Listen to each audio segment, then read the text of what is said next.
The third angel's trumpet concerns Adam's first dominion in heaven. And the third angel sounded, and there fell a great star from heaven, burning as it were a lamp, and it fell upon the third part of the rivers and upon the fountains of waters. And the name of the star is called Wormwood. And the third part of the waters became wormwood, and many men died of the waters, because they were made bitter. There shall come a star out of Jacob, and a scepter shall rise out of Israel, and shall smite the corners of Moab, and destroy all the children of Sheth.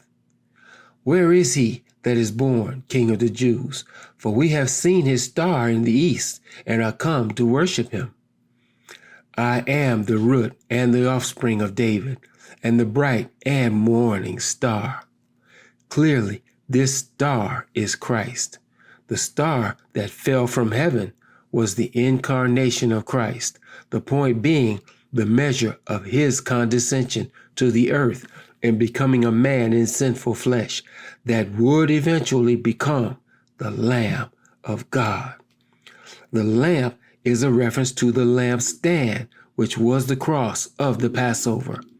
The lamp burning will be the ordeal of suffering that Christ says his followers will have to endure.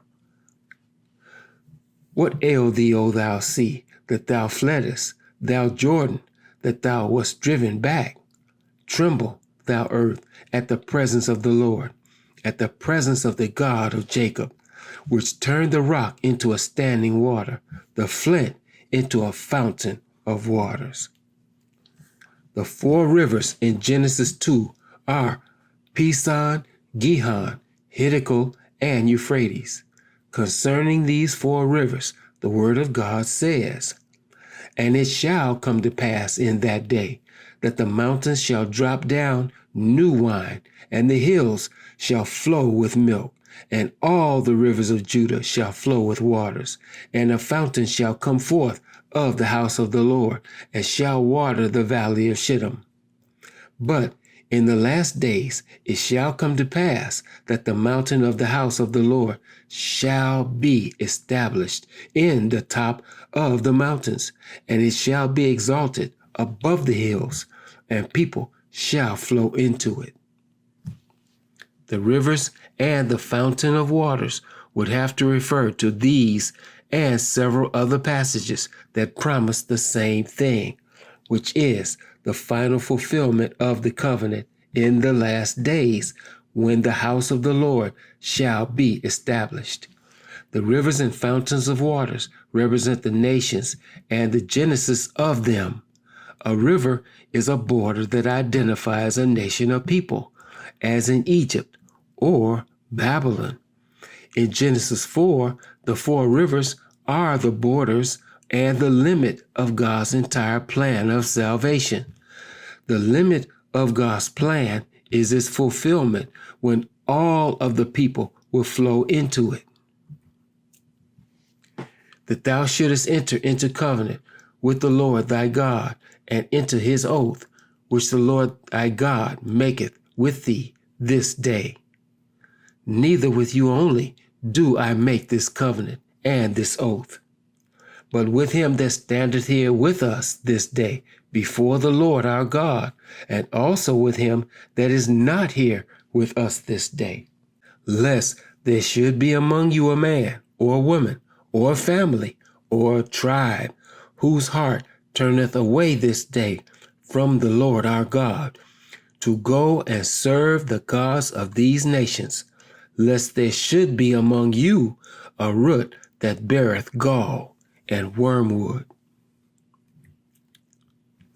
The word of the Lord in this passage explains itself, especially the last part of verse 19 that says, I shall have peace, by adding drunkenness to thirst. The covenant that God made with Israel applies to all men, not just the Jews. That was the point of the fountains of waters. The Lord makes that point abundantly clear here, as he says what Isaiah says, which is that the covenant will prove everyone. The curse is the fallout for all those that refuse God's offer of redemption. The great star from heaven is the Lord, who is called wormwood. Gall and wormwood are the taste or realization of having sinned, those sins being idolatry, being purple, and rebellion, being blue. All three colors were represented as the veil in the sanctuary. That veil represented what Christ would take upon himself as the Redeemer of the world. The fact that the third part of the waters became wormwood is the prophecy saying, a third part of the people followed Christ's example, which is why they died having tasted the water that was made bitter. Death to sin is the promise of the covenant, which is what Israel did not experience, as it says in Exodus 15, verses 22 through 26. So Moses brought Israel from the Red Sea, and they went out into the wilderness of Shur, and they went 3 days in the wilderness and found no water. And when they came to Marah, they could not drink of the waters of Marah, for they were bitter. Therefore, the name of it was called Marah. In their sojourn through the wilderness, the Israelites came across the waters of Marah, which were undrinkable because they were bitter. That water was the wormwood that's mentioned here in Revelation 8. That makes it a prophecy concerning Israel, which again makes the point that Israel would not taste the bitter water that was the experience of the cross. Israel's sin was its lack of faith. Christ drank and became that bitter water for them, and his true followers will do the same, which is why the many men died a righteous death.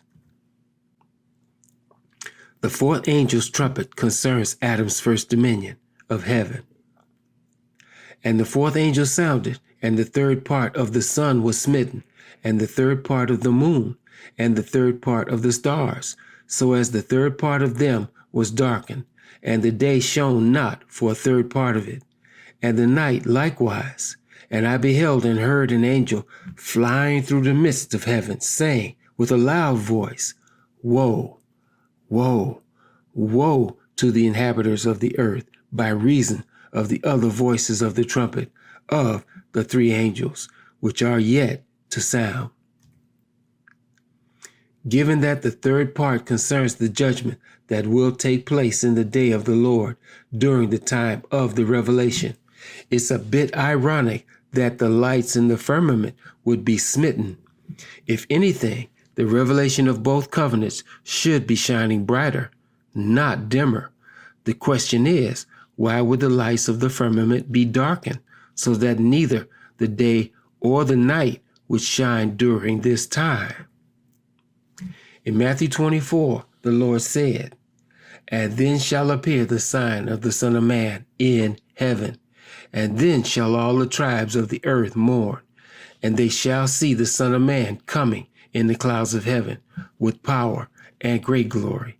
And he shall send his angels with a great sound of a trumpet, and they shall gather together his elect from the four winds, from one end of heaven to the other.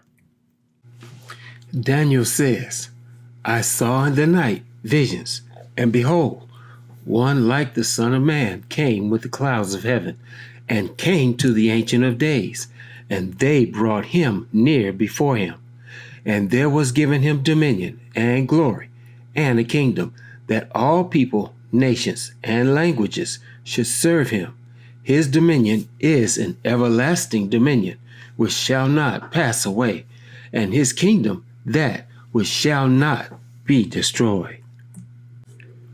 The sign of the Son of Man in heaven, coming in the clouds of heaven, has a dual meaning.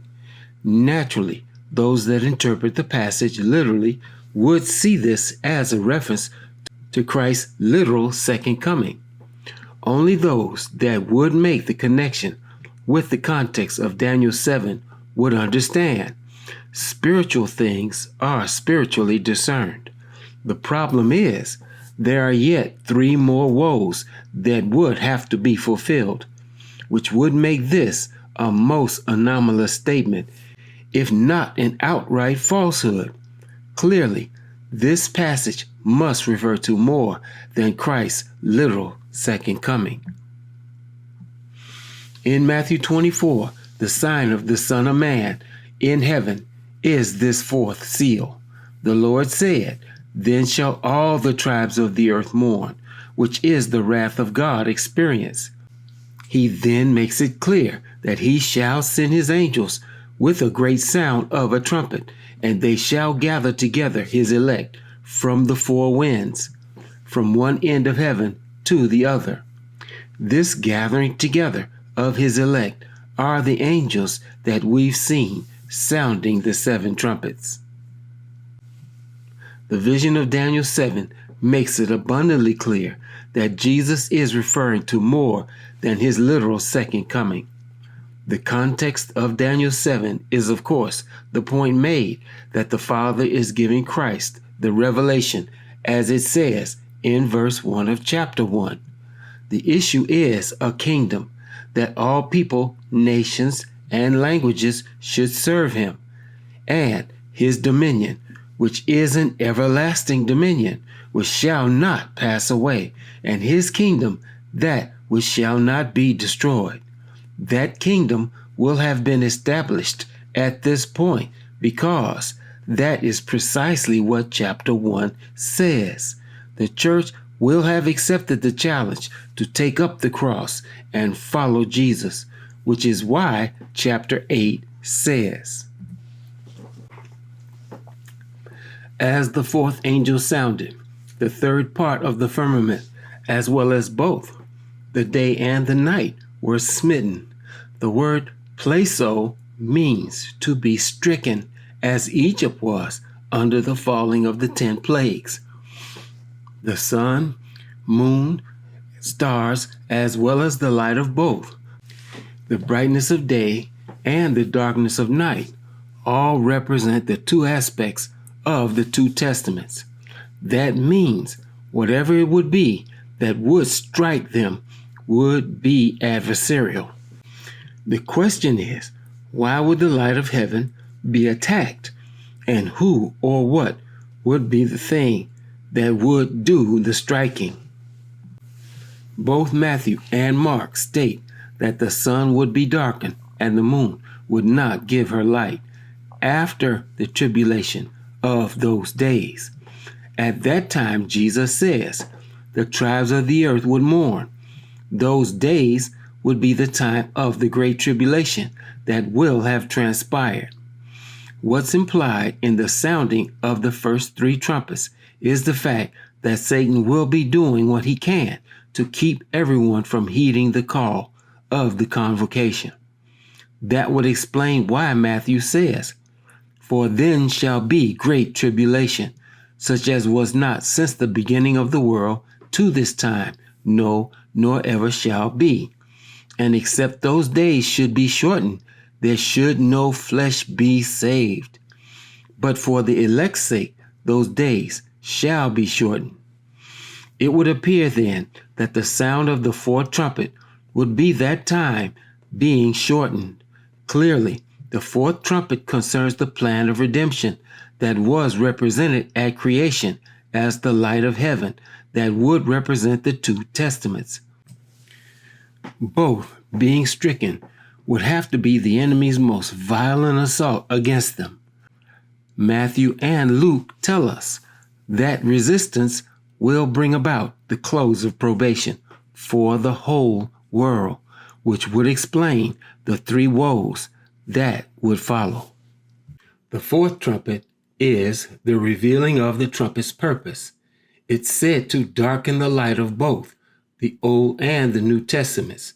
That would explain the woe that's mentioned in verse 13. An angel is a messenger. Flying through the midst of heaven is his message spreading throughout the ranks of the church. If that message is loudly proclaimed, It represents the nature of that message because it would be one that cannot be ignored. It also means it would be a shout of triumph or victory over someone or something. The fact that there are 3 woes left means the first 4 trumpets explain the situation. They were the tragic consequence of a people who had already failed to heed God's warning and had thus far suffered horribly for it, because a woe always represents the most serious warning that God can give to anyone. The point here is unmistakable. The gathering together of God's elect is almost finished, which will be both good news and bad. Verse 13 is saying it will be very bad news for everyone that won't be on God's side.